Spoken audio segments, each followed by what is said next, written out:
Bonjour à tous, on se retrouve sur Canal 32 pour une émission exceptionnelle. Nous vous proposons de découvrir l'exposition Un roi pour deux couronnes, 3 1420, organisée par le Conseil départemental de l'Aube. Pour nous en parler, je vais rejoindre tout de suite l'une des médiatrices de cette exposition, Camille Danger. Bonjour à vous. Bonjour. Vous allez bien? Ça va. Alors on se retrouve ici dans ce lieu emblématique de Troyes qui appartient au Conseil départemental et qui a abrité déjà plusieurs expositions archéaubes, Napoléon, la Champagne avec Napoléon, aussi l'Aube en 1916 et désormais on fait un bond de plus de 6 siècles, environ 6 siècles en arrière pour raconter Troyes et l'Aube au début du XVe siècle. Qu'est-ce qui s'est passé à cette période? Alors, au début du XVe siècle, le Royaume de France traverse une crise sans précédent. D'une part, le roi de France, Charles VI, est fou. Il sombre dans la folie à partir des années 1392 et donc il n'est plus en mesure de régner. Un conseil de régence est mis en place et des dissensions vont apparaître rapidement au sein de ce conseil de régence. Et ces dissensions vont aboutir au meurtre du frère du roi Louis d'Orléans par le duc de Bourgogne Jean sans Peur. Cet assassinat va entraîner une guerre civile entre les partisans du défunt Louis d'Orléans, les Armagnacs, et les partisans du duc de Bourgogne, les Bourguignons. Donc d'une part, le royaume de France se déchire à travers cette guerre civile et d'un autre côté, la guerre de Cent Ans reprend. Elle s'était endormie à partir des années 1380 avec la signature de différentes trêves entre les deux rois de France et d'Angleterre. Et à partir de 1415, le roi d'Angleterre, Henri V, reprend les hostilités en débarquant en Normandie, en assiégeant la ville d'Harfleur et en infligeant une terrible défaite aux Français lors de la bataille d'Azincourt. Donc le début du XVe siècle est très troublé. Plutôt mouvementé. Alors oui. Pourquoi aujourd'hui mettre à l'honneur cette époque à travers une exposition? Alors tout simplement parce que nous célébrons en 2020 le 600e anniversaire du traité de Troyes, puisqu'il a été scellé dans la cathédrale de Troyes le 21 mai 1420. On va en parler justement de ce traité dans un instant, mais avant cela, on va regarder et écouter Amélie, c'est l'une des médiatrices de cette exposition également, qui va nous parler du chapelle qui se trouve juste derrière nous, le chapelle de Charles VI. Écoutez son histoire. Laissez-moi vous présenter un objet de collection exceptionnel, le chapelle de Charles VI, qui est issu de la collection du musée du Louvre. Alors c'est une coiffure d'apparat que le roi Charles VI portait lors de ses cérémonies ou aussi lors de ses visites dans les villes. Et il est composé de 69 fragments en cuivre doré. Il est orné initialement d'une couronne fleur d'Élysée portant la devise en bien. Ce chapelle a été retrouvé en 1984 dans les latrines du Louvre lors des travaux du Grand Louvre.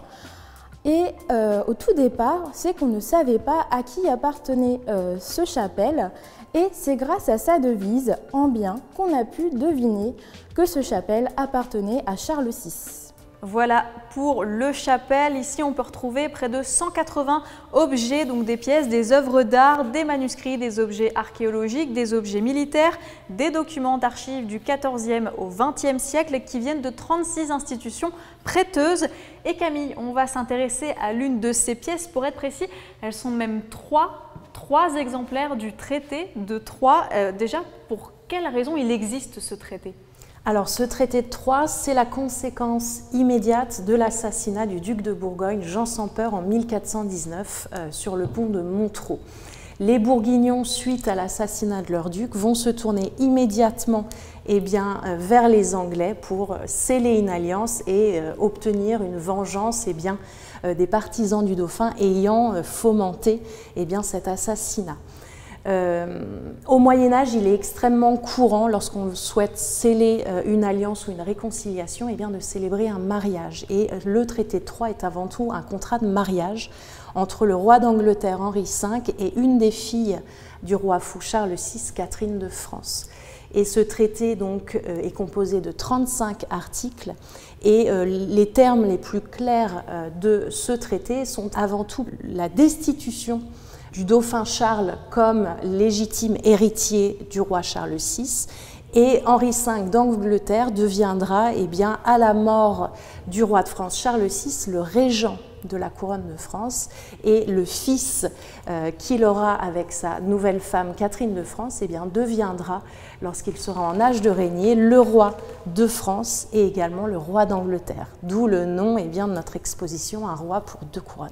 Alors ici, c'est exceptionnel, c'est inédit d'avoir ces 3 exemplaires voilà, rassemblés, regroupés. Pourquoi il a été signé à 3 ? Alors, pourquoi il a été signé à 3 ? Tout simplement, il ne faut pas oublier que nous sommes dans un contexte de guerre civile et la capitale, Paris, est devenue vraiment le théâtre d'affrontement entre les Bourguignons et les Armagnacs. Et à chaque fois que le couple royal se voyait menacé justement par ces affrontements, eh bien, ils étaient rapatriés à Troyes, à la ville de Troyes, qui était sous le bastion, sous l'égide des Bourguignons et qui était réputée être une ville eh bien, plus sûre que Paris.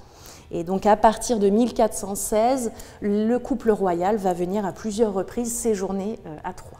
Et donc la signature de ce fameux traité de Troyes le 21 mai 1420. Que va-t-il se passer après cette date ?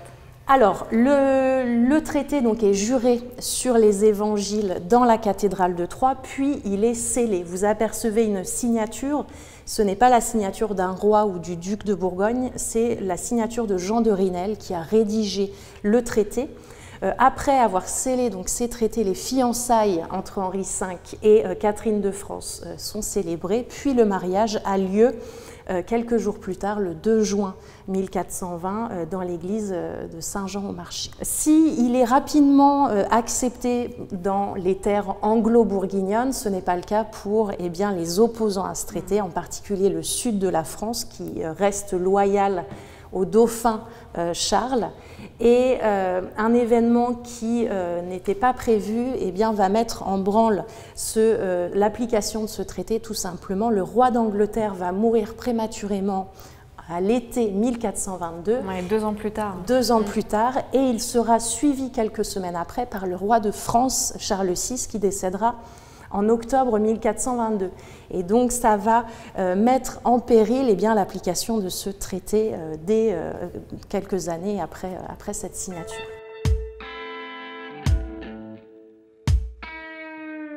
C'est une chaussure qui nous vient de Pologne. La pollen est faite de cuir et vous pouvez voir il y a une pointe au bout. La pointe est maintenue par du chanvre. Il faut savoir que la pollen est un grand effet du mode du XVe siècle. Tous les Français se l'arrachent. La seule différence entre les pauvres et les riches, c'est la taille de la pointe. Plus on va être riche, plus on va avoir une grande pointe. Les plus grandes pointes qu'on a pu retrouver à ce jour font 50 cm. Il faut savoir que le clergé va interdire cette chaussure parce qu'elle fait symbole de vanité. Et Charles V va l'interdire en France, mais les Français vont quand même continuer à la porter. Et dans cette deuxième salle, on parle plutôt de la vie quotidienne en Champagne au XVe siècle. Et justement, Camille, à quoi ressemblait Troyes au XVe siècle ? Bien, à l'origine, la ville de Troyes est une cité gallo-romaine qui va devenir une ville épiscopale au Xe siècle et le centre historique de la ville de Troyes se trouve autour du quartier de la cathédrale. C'est le comte Thibaut IV de Champagne qui va donner cette forme si reconnaissable de bouchon eh bien, à la ville de Troyes au XIIIe siècle, puisqu'il va faire bâtir des remparts englobant donc la partie historique de la ville de Troyes et en y ajoutant eh bien, les faubourgs du sud-ouest de la ville où se déroulaient eh bien, 2 fois par an les foires de Champagne ayant fait leur renommée. Lorsque nous arrivons au début du XVe siècle, ces remparts sont devenus obsolètes et ils vont être restaurés. On va également ajouter de nouvelles portes et des rangées de faux fossés vont être également ajoutées afin d'étoffer les fortifications de la cité. Et on retrouve donc en lien avec notre exposition des lieux mentionnés importants. La cathédrale, lieu de serment et du scellement du traité de Troyes le 21 mai 1420. L'église Saint-Jean-au-Marché, lieu du mariage entre le roi d'Angleterre Henri V et Catherine de France.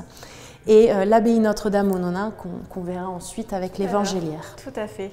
On va passer de l'autre côté de la salle avec un portrait d'un homme un peu connu des Troyens, des Aubois.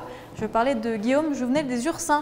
Oui, tout à fait. Alors, qui était-il ce monsieur? Parce que c'est vrai qu'on entend parfois parler justement de ce nom. Mais alors, qu'est-ce qu'il a fait? Alors, Guillaume Jouvenel des Ursins faisait partie de la famille troyenne des Jouvenel des Ursins. C'était une famille bourgeoise ayant fait fortune dans le commerce. Et ils sont l'exemple le plus flamboyant de l'ascension sociale des bourgeois à la fin du Moyen-Âge.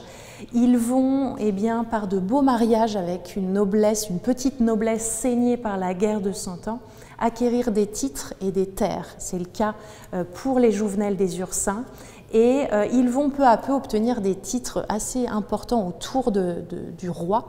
Et c'est le cas de Guillaume Jouvenel qui sera adoubé lors du sacre de Charles VII à Reims le 17 juillet 1429 et il deviendra ensuite le chancelier du roi, c'est-à-dire qu'il sera garde du sceau royal.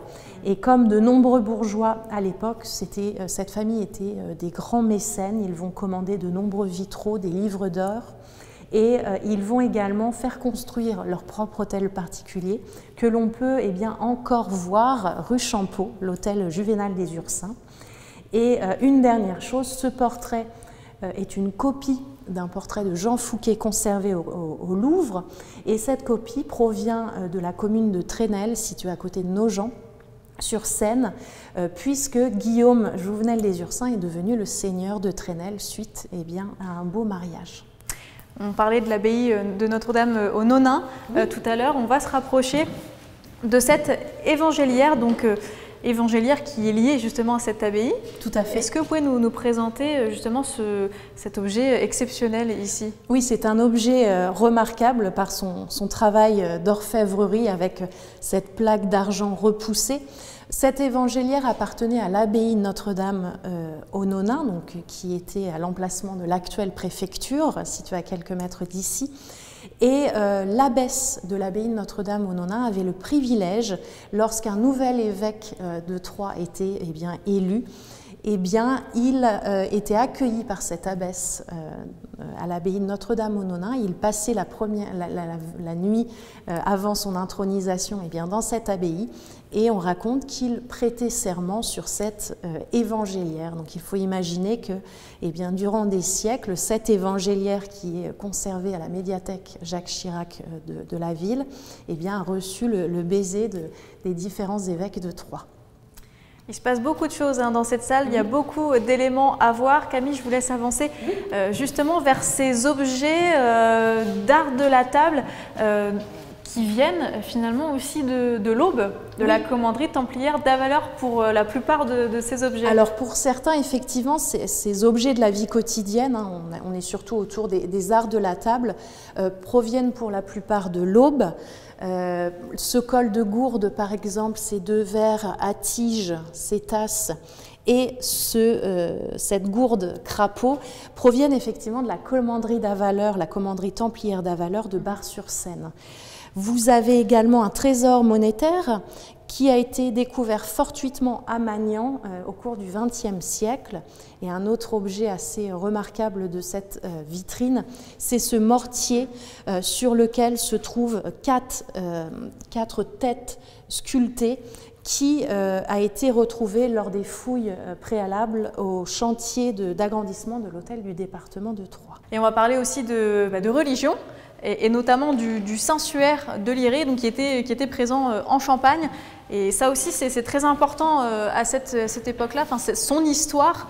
Qu'est-ce qui s'est passé avec ce linceul alors à cette époque? Et qu'est-ce qu'on peut voir aussi là, juste devant nous? Alors effectivement, le Saint-Suaire de Turin aujourd'hui, était en Champagne à partir de 1357. Il a été conservé par la collégiale de Liray, située au sud de Troyes, et a engendré, sa présence a engendré un pèlerinage extrêmement important au cours du XIVe siècle et début du XVe siècle. Ce pèlerinage est incarné par cette enseigne effectivement en plomb qui représente le Saint-Suaire. Le Saint-Suaire, je le rappelle, est le linceul qui est censé avoir enveloppé le Christ lors de la descente de la croix.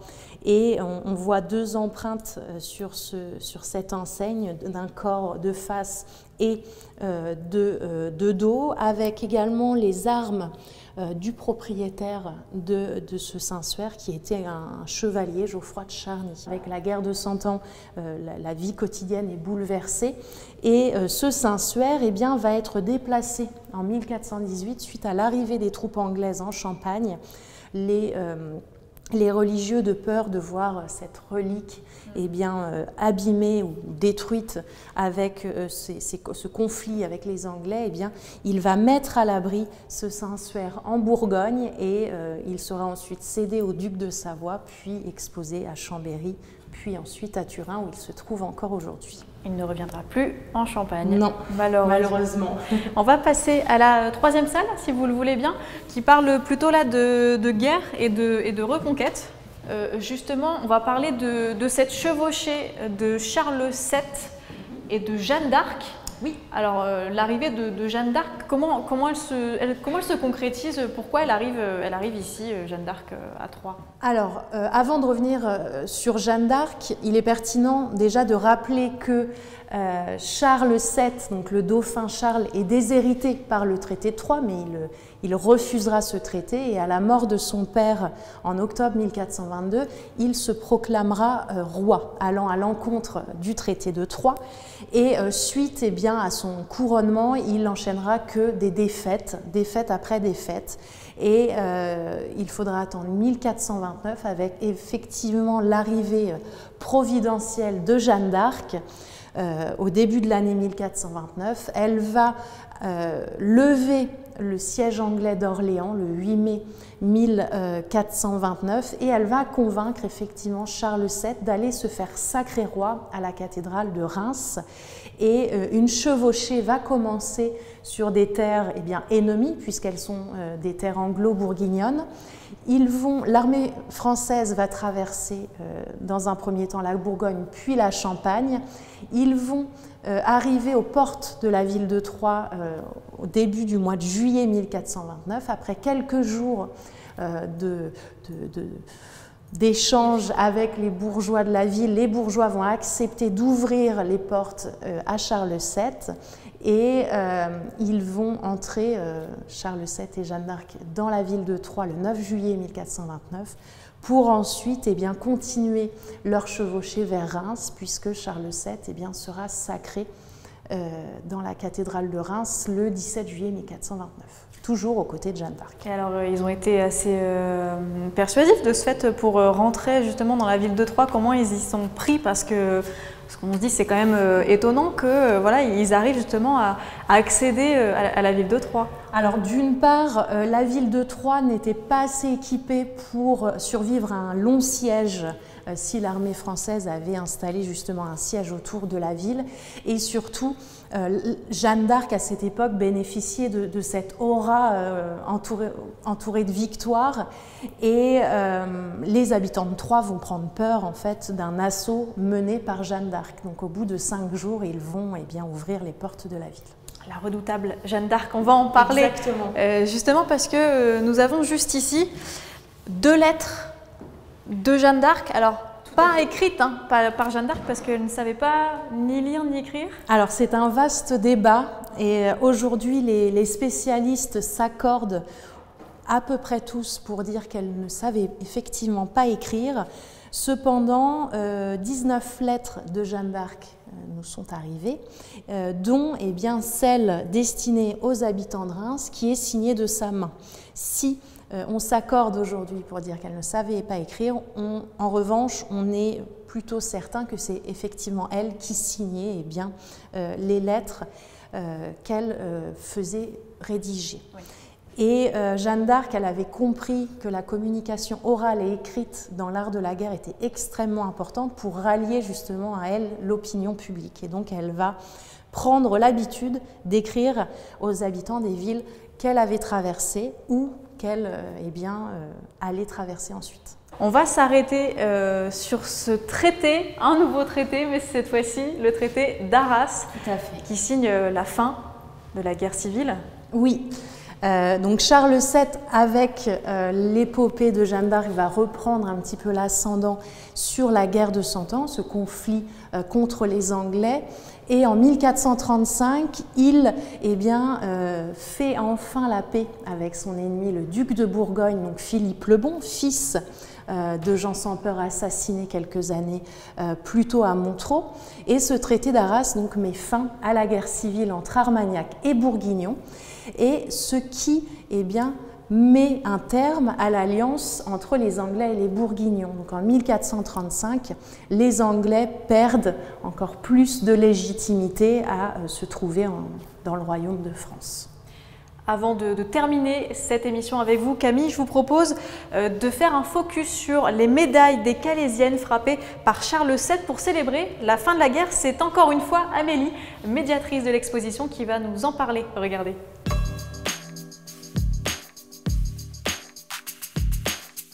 Frappées suite aux victoires de Charles VII entraînant alors la fin de la guerre de 100 ans, les Calaisiennes sont considérées comme les premières médailles françaises. Ces médailles sont façonnées comme si c'était des pièces de monnaie, c'est-à-dire qu'on a un avers et un revers, et ce que l'on peut voir, c'est que ces médailles, ces Calaisiennes, sont richement ornées. On y voit des fleurs de lys, des couronnes et aussi de très longues légendes. Parmi nous, nous en avons 3 exemplaires, donc soit en argent, soit en or. Mais arrêtons-nous sur une particulièrement. Donc c'est une Calaisienne où on voit le roi Charles VII trônant, donc on y montre alors le sceau de majesté. Et cela montre aussi une légende très longue qui montre la célébration envers le roi Charles VII. Et cela montre vraiment la grandeur, le roi victorieux, etc. après des années très très compliquées pour le roi Charles VII. Tous ces signes que je vous ai évoqués avant, c'est des signes qui montrent une exaltation de la victoire de Charles VII, qui montre une restauration du pouvoir légitime après des dizaines d'années d'un pouvoir politique totalement chaotique en France. Et toute cette période autour de la guerre de 100 ans est importante pour les Français et pour les Anglais. Elle suscite encore la curiosité et pour cela, elle a fait l'objet de nombreuses productions comme cette exposition, comme des films. Donc au cinéma, on peut voir 2 affiches de films juste ici, aussi en littérature avec la pièce Henri V de William Shakespeare. Camille, on parle de traité de la honte. Alors pourquoi c'est honteux ? Alors, ce terme de traité honteux est apparu en 1765 dans le journal encyclopédique de Pierre Rousseau et il résume plutôt bien ce traité puisque on a cédé le trône de France à un roi étranger et on jettera le blâme très longtemps, durant de nombreux siècles, sur la reine Isabelle de Bavière qui est accusée de nombreux maux, dont celui d'avoir vendu le trône français aux Anglais. Merci beaucoup Camille pour toutes ces explications autour de l'exposition 3420, un roi pour 2 couronnes, une exposition organisée par le conseil départemental de l'Aube à l'hôtel Dieu-le-Comte. À bientôt sur Canal 32.